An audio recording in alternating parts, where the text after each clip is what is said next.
Good morning. I'm Chief Elaine Rudzinski of the East Greenbush Police Department, and I'd like to thank and welcome you all for coming to talk about a cold case of significant importance for both our department as well as our community.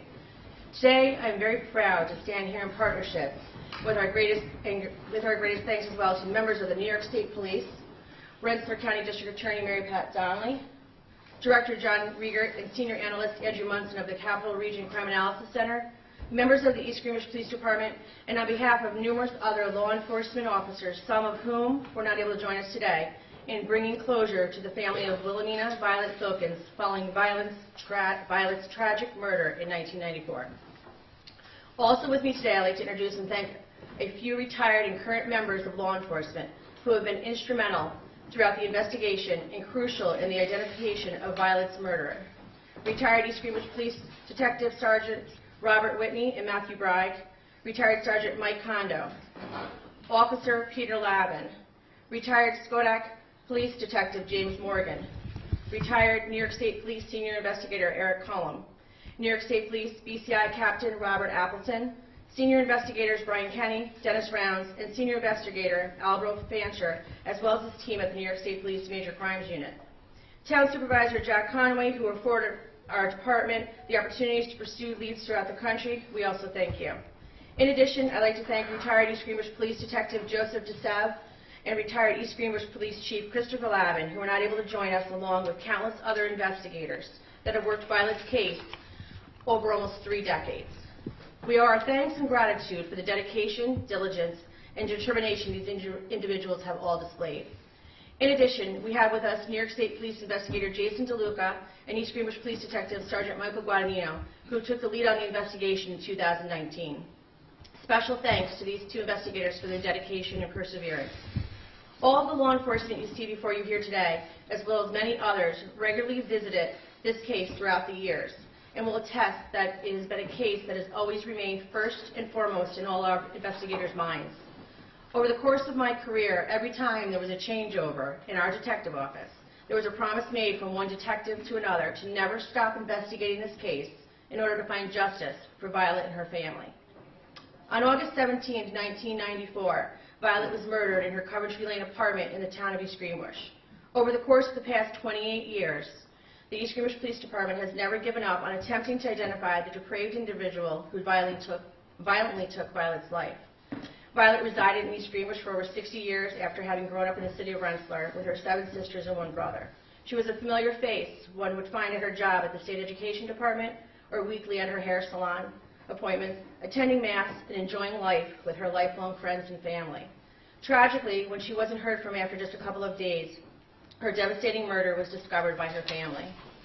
Today, on behalf of all law enforcement involved, I am pleased to announce we have identified the suspect in the 1994 murder of 81-year-old Wilhelmina Violet Filkins as one Jeremiah James Guyette, born in Minnesota on March 21, 1976.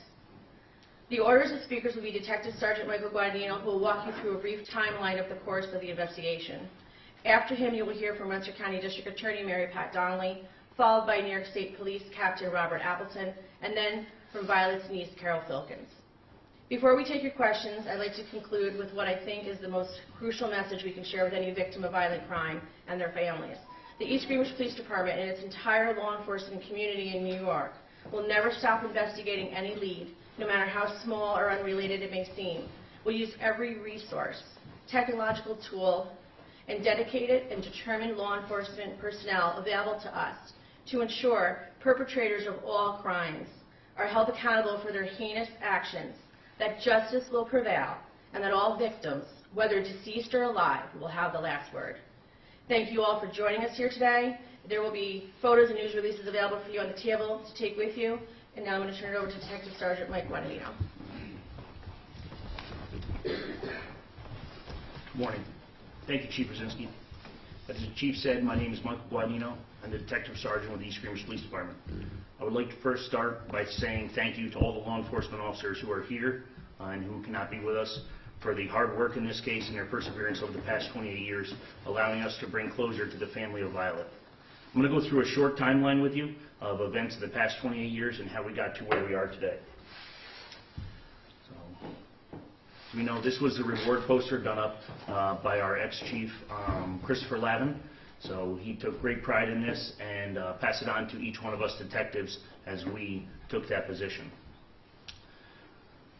So on August 17, 1994, Violet was murdered at 2202 Coventry Apartments, which is now the Horizon Ridge Apartments on Coventry Lane in the town of East Greenbush. On August 19, 1994, Violet's brother, Sterling Filkins, and her niece, Carol Filkins, found Violet deceased in that apartment. For months, multiple agencies, investigators, and officers worked over 2,000 leads related to this homicide. Throughout the next 20 years, multiple interviews of witnesses, neighbors, and suspects were conducted. As the development of technology advanced, the DNA from the scene was submitted and resubmitted to the New York State Police. On April 25th, a tip from a close acquaintance of Jeremiah Guyette was relayed to the East Greenbush Police Department. They reported that they may have information to the murder of Violet. An interview was conducted of this acquaintance, and they were able to share information to the investigation that had not been released publicly and only someone who had been involved in the murder would have knowledge of. The acquaintance shared that approximately in 2009, August of 2009, Jeremiah had started crying at their home and made statements such as, "That poor old woman, I robbed her, I hit her and I just left her there. This can't be true. I'm sure she's fine." After this information was received, investigators started an extensive look into Jeremiah Guyette, pictured here.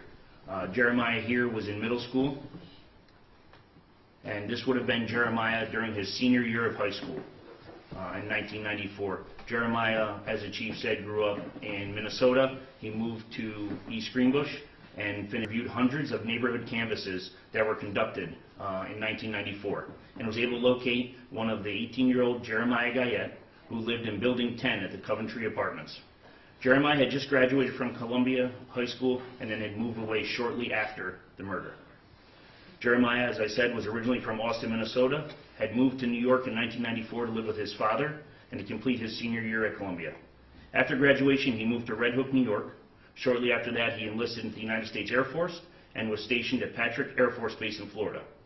It was found through investigation that Jeremiah had been discharged from the military and then moved back to Red Hook, New York, and eventually lived in Rosendale, New York. So this is Jeremiah in April 2019, and this is the same as he looked when Investigator DeLuca and myself interviewed him on October 1st, 2019. Myself, Investigator DeLuca, the Chief of Police, and multiple other investigators from New York State Police went to interview Jeremiah at his home in Rosendale. In addition, simultaneously, interviews were conducted of family members, co-workers, and friends. During the course of Jeremiah's interview, he was told that Investigator DeLuca and myself would like to speak with him about an incident that occurred 25 years ago. Guyette became defensive, visibly upset, and stated he would not speak to us without an attorney. On that day, investigators continued conducting extensive interviews of family members, co-workers, and friends of Jeremiah. The next morning at approximately 7:30, which would have been October 2nd, 2019, New York State Police Kingston, who cover the area of Rosendale where Jeremiah lived, were called to Jeremiah's residence for a report of gunshots. Investigation revealed that Jeremiah was found deceased in his garage from an apparent gunshot wound to the head. On October 4th, an autopsy was conducted, and the cause of death was suicide by self-inflicted gunshot wound. At this point, post-mortem fingerprints and DNA were obtained from Jeremiah and submitted to the New York State Police for further comparison to the original evidence in the case. Over the course of the next few months, multiple leads, which stemmed from previous interviews that day, were followed up on by investigators. In addition, all evidence from the original case was resubmitted by Detective Peter Lavin of the East Greenbush Police Department. This included the New York State Police item numbers.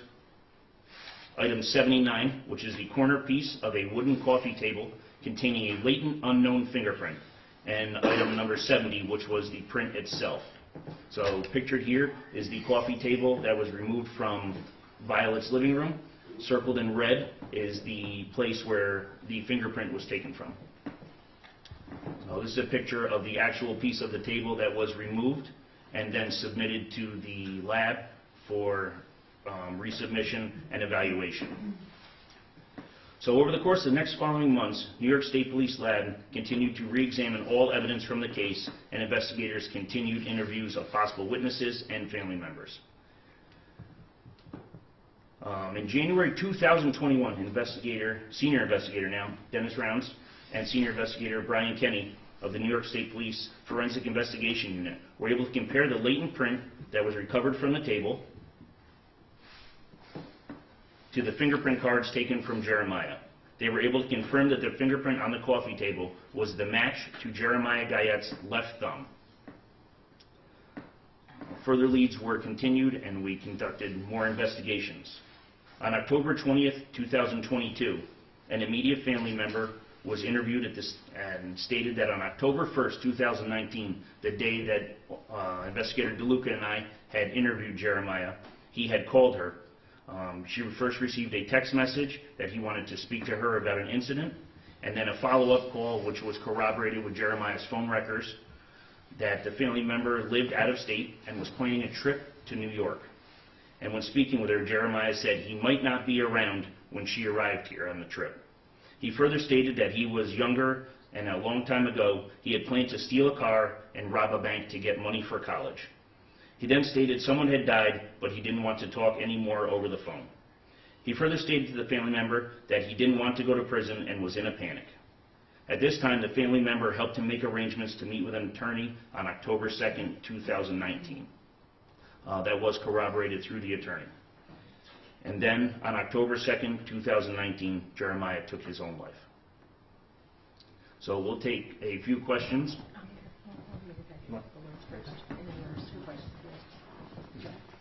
Yeah. So we'll take some questions.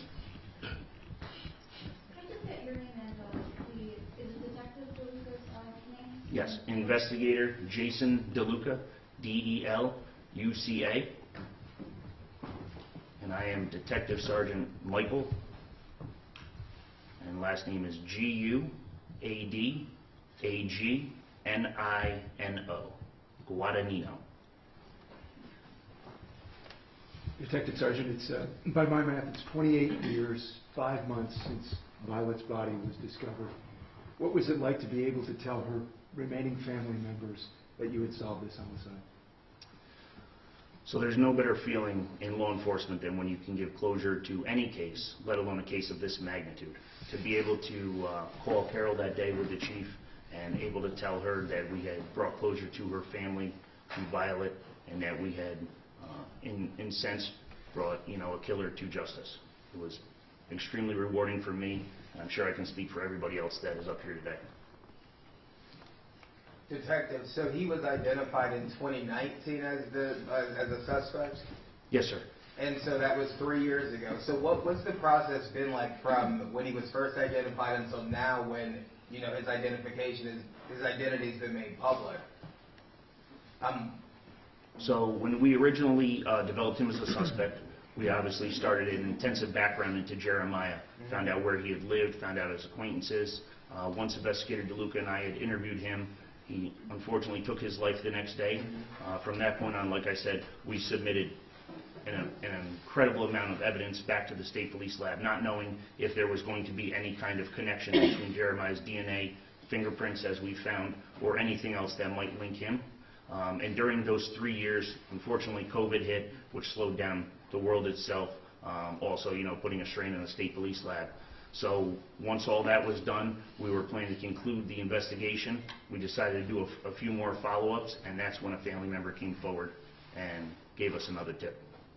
He lived in Building 10 at Coventry. How close was that? Excuse me, how close was that to? It was actually, 22 was in the front, 10 was just around the corner. You could actually see Building 10 from 22. Was he ever on the radar back then at all?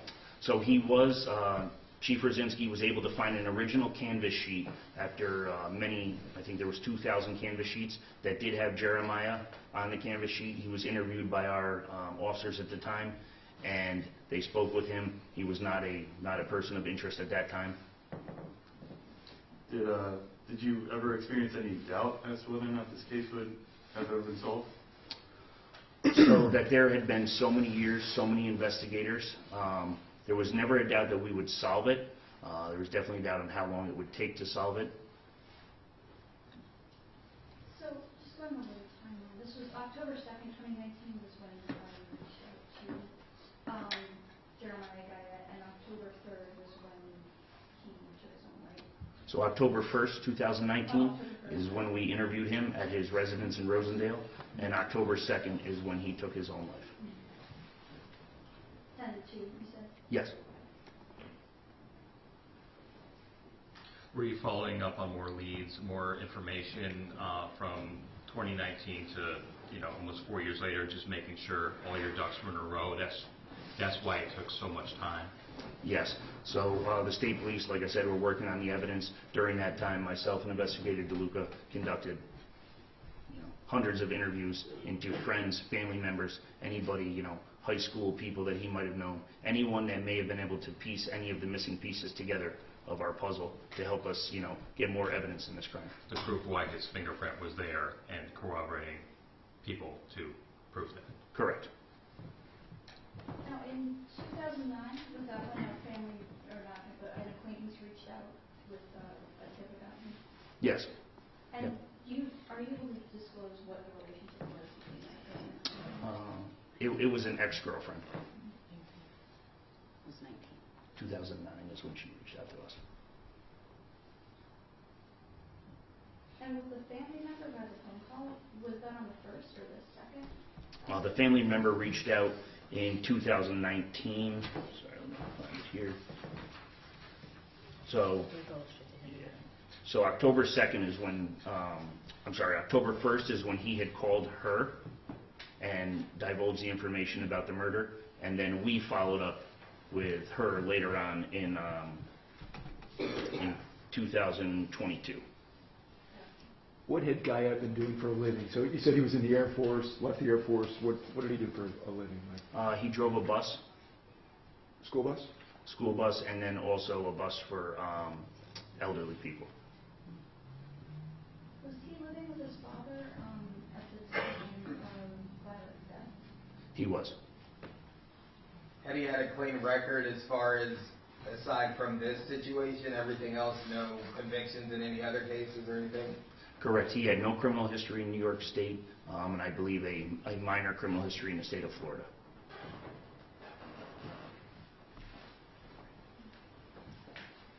If there's no other questions, I would just like to share, if anyone has any additional information to the homicide, please feel free to email our tip line, vfilkinstips@egpolice.org, or call the East Greenbush Police Station at 518-479-2525.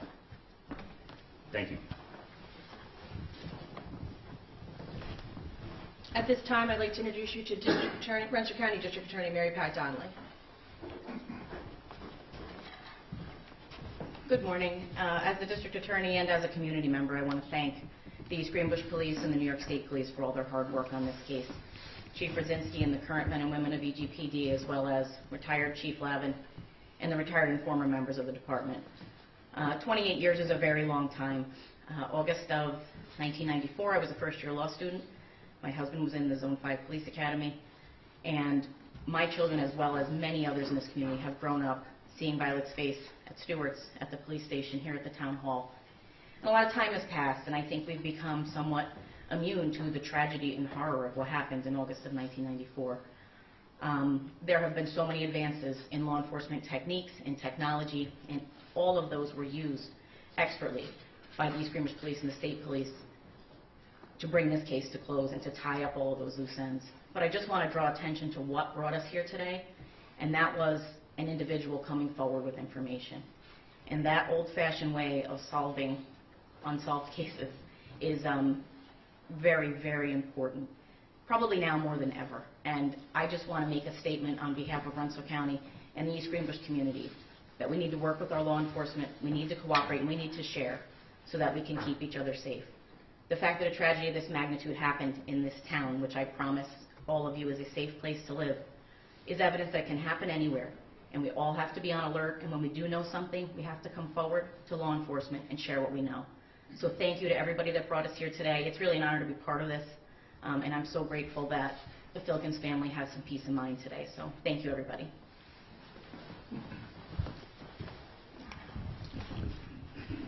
Next, I'd like to introduce you to Captain Robert Appleton of the New York State Police, BCI. Thank you, Chief. Good morning, everybody.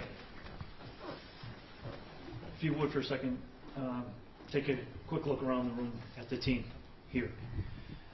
This is what happens when collaboration takes place, true collaboration. It doesn't matter what color your uniform is, what the shape of your badge is. There's a common goal, and it's about victim-centered policing.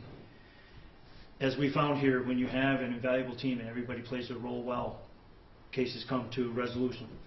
Sometimes we find answers that we're not necessarily looking for, but we find them nonetheless. I'm very blessed to lead an agency and people who are victim-centered and not about themselves. And the agencies, East Greenbush Police Department, the Rensselaer County DAs, the Capital Region Crime Analysis Center, and everybody else. There are many, many people who aren't standing here with us who also deserve a ton of credit, and I want to make sure that they get that. But this is just a really great example of perseverance over a long period of time and a dedication of your people that are here to serve you. So thank you for all that, and thank you for your time. Our last speaker of the day will be Violet Filkins' niece, Carol Filkins. Good morning. Obviously, this whole tragedy was very difficult on the family, and at the time of Violet's death, she still had 4 remaining siblings, and they were all very concerned about it. And I remember one in particular saying to me, I could be overwhelmed for the rest of my life because of what happened to Vi, but I refuse to give the person who did this anything more than he's already taken. And at that point in time, she was over 90. And of course, she and Violet's other siblings are long gone, as well as my dad, who was one of the ones that discovered the body. And it was very traumatic on them, and I do feel bad that they never saw this resolution. However,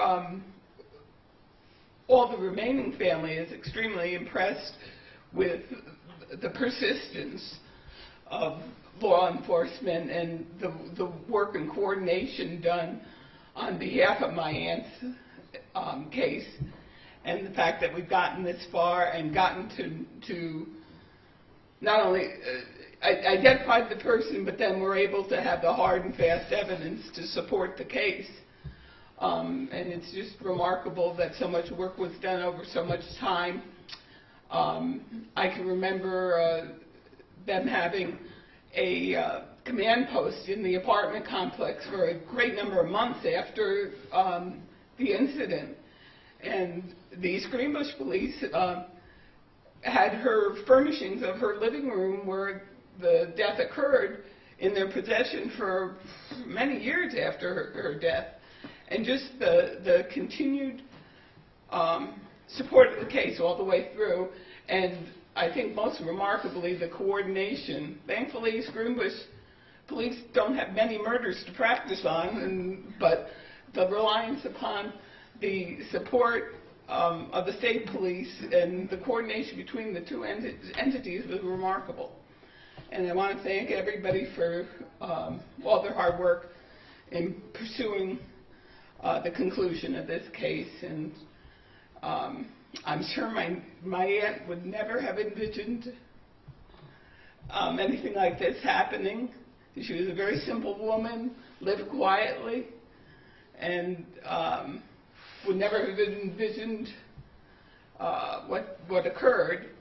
But we're all very thankful that it has now been resolved. Thank you. That will conclude our press conference today. Thank you all again very much for coming. And again, I cannot extend my thanks to everybody standing here next to me and behind me for all their diligence in helping us close this East Greenbush case for Violet Filkins. Thank you. Have a nice day.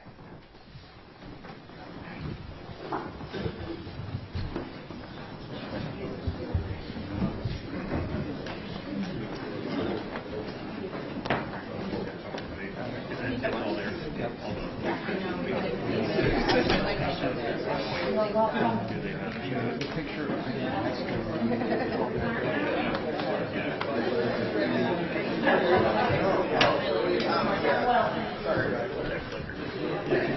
Congratulations. Thank you.